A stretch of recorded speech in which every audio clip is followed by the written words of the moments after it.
గిసంటి కాయలు బాగుండే మొత్తం ఇట్లా చిన్న చిన్నవి పెద్ద పెద్దవి ఇట్లా చాలా ఉండే కాయలు. ఇట్లా ఇప్పుడు పల్చగా ఉన్నాయి కానీ ఇప్పుడు వీడియోలో కనిపిస్తున్నాయి కదా, ఇట్లా కాయలు చాలా ఉండే. అందుకే చాలా రోజులు తోట నుంచిన. ఇది ఎప్పుడో తీసేద్దామని ఆల్రెడీ కింద చూసుకుంటే బెడ్ కానీ చూసుకోండి, అంత మల్చింగ్ పేపరు ఇంకా డ్రిప్ లాటర్స్ అన్నీ తీసేసి పక్కన పెట్టేసిన. తోటను కూడా తీసేద్దాం అనుకున్నా, కానీ మనకు స్టార్టింగ్లో 40 రోజులు ఆ టైంలో వర్షాలు లేకపోతే మంచిగా ఉండే కదా, మొత్తం ఇట్లా చిన్న చిన్న పిందెలు కాయలు బాగుండే. ఇప్పుడు వీడియోలు చూసుకుంటే ఇట్లా మీకు పండు కాయలు కనిపిస్తున్నాయి కదా, టమాటా కాయలు అన్నీ ఇట్లా ఉండే. ఇట్లా మంచిగా ఉండే కాయలు బాగున్నాయిలే, ఎందుకు తీసేయడం అని అట్లా ఈ కాయలు తెంపేసిన తర్వాత మనం తోటనైతే తీసేసి వేరే పంట వేసుకుందామని ఇన్ని రోజులు అయితే ఈ తోటను ఇట్లనే ఉంచేసి నాకు కూడా ఎటువంటి ప్రయోజనం అయితే లేదు. చూసుకుంటే ఇప్పుడు ప్రతి కాయ కూడా ఇట్లనే ఉంటుంది.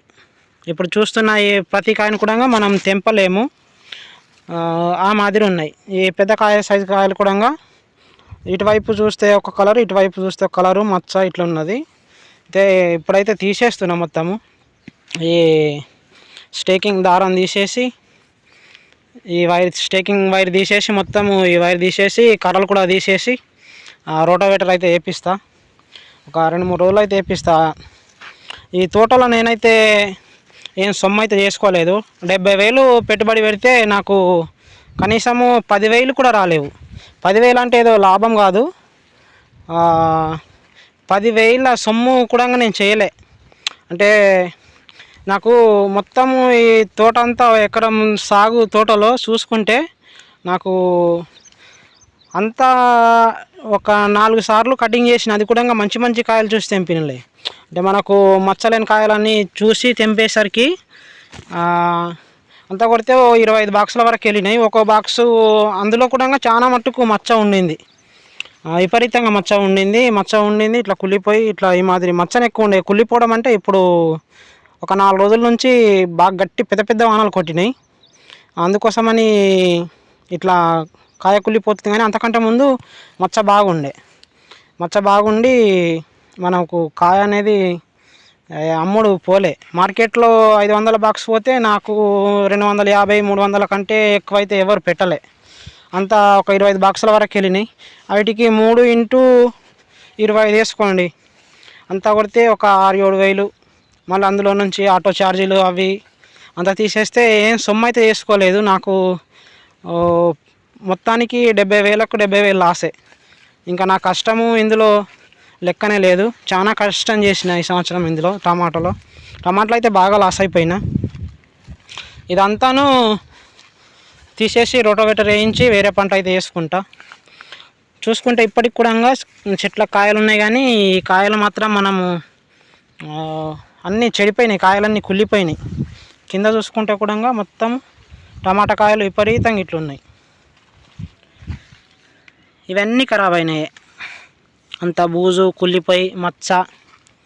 మార్కెట్లో అమ్మలేము, తోటను చూసుకుంటూ ఉండలేమన్నట్టున్నది పరిస్థితి.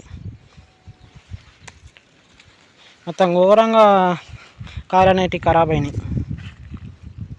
ఎప్పుడో తీసేద్దామని ఎందుకు ఉంచినా అంటే ఇటువంటి కాయలు మొత్తం ఇప్పుడు వీడియోలో కనిపిస్తున్న కాయలన్నీ తెంపినా కూడా ఎంతో కొంత మనం పెట్టుబడి పెట్టిన దానికి రికవరీ ఎంతో కొంత వస్తుందేమో అని ఆశతోటి ఉంచిన. కానీ అవి కూడా అన్నీ ఖరాబ్ అయిపోయినాయి, ఏమాత్రం తెంపలేదు, అన్నీ వదిలేసినాయి. ఇక తెంపుదామన్నా కూడా అన్ని కాయలు ఖరాబ్ అయిపోయినాయి. ఇట్లా ఉన్న కాయలను ఏం తెంపుతాం? అందుకోసమనే ఇప్పుడు ఇది ఇన్ని రోజులు వెయిట్ చేసి ఇప్పుడైతే తీసేస్తున్నా. ఇదంతా తీసేసి అంతా రోటోవేటర్ వేపిస్తా. ఈ వర్షాకాలము టమాటా వేసుకోకండి. వేసుకుంటే ఆగస్టు నుంచి ప్లాంటేషన్ చేసుకోండి. ఆగస్టు లోపల అయితే మీరు ప్లాంటేషన్ చేసుకోవద్దు. నేనైతే ఆగస్టు లోపలనే ప్లాంటేషన్ చేసిన. ఇది జూన్ 10న నాటిన ఈ టమాటా చేను. జూన్ 10న నాటిన. ఇది సాహో వెరైటీ జూన్ 10న నాటిన. ఇది ఇప్పుడు ఆగస్టు 10, కరెక్ట్ 3 నెలలు అవుతుంది. 3 నెలలకైతే తోట అయితే మొత్తం తీసేసి వేరే పంట అయితే వేసుకుంటా. నాకైతే ఏమాత్రం గిట్టుబాటు అవ్వలేదు. నేను పెట్టుబడి పెట్టినది కూడా రాలేదు. అక్షరాల 70,000 అయితే లాస్ అయిపోయినా. ఇంక అందులో మా ఇంటి వాళ్ళమందరం కష్టం కూడా వేస్ట్ అయిపోయింది. ఈ స్టేకింగు, ఈ కర్రలు ఇవన్నీ మేమే చేసుకున్నాం. ఇంక ఇవన్నీ చేసుకుంటే ఇంకా లక్షలలో ఉండేది ఖర్చు. మేము చేసుకోవడం వల్ల ఖర్చు కొంచెం తక్కువలో ఉండే, 70,000లలో ఆగిపోయింది. సో ఈ వీడియో అయితే ఇంతే ఫ్రెండ్స్. ఇంకో పంట వేసినప్పుడు ఇంకో వీడియో వస్తుంది. ఇంకా వేరే కంది పంటలు ఉన్నాయి, ఇంకా వేరే ఇతర పంటల గురించి కూడా వీడియోలు వస్తూ ఉంటాయి. నెక్స్ట్ ఏ పంట వేస్తున్నా అనేది కూడా నెక్స్ట్ వీడియోలో అప్లోడ్ చేస్తా.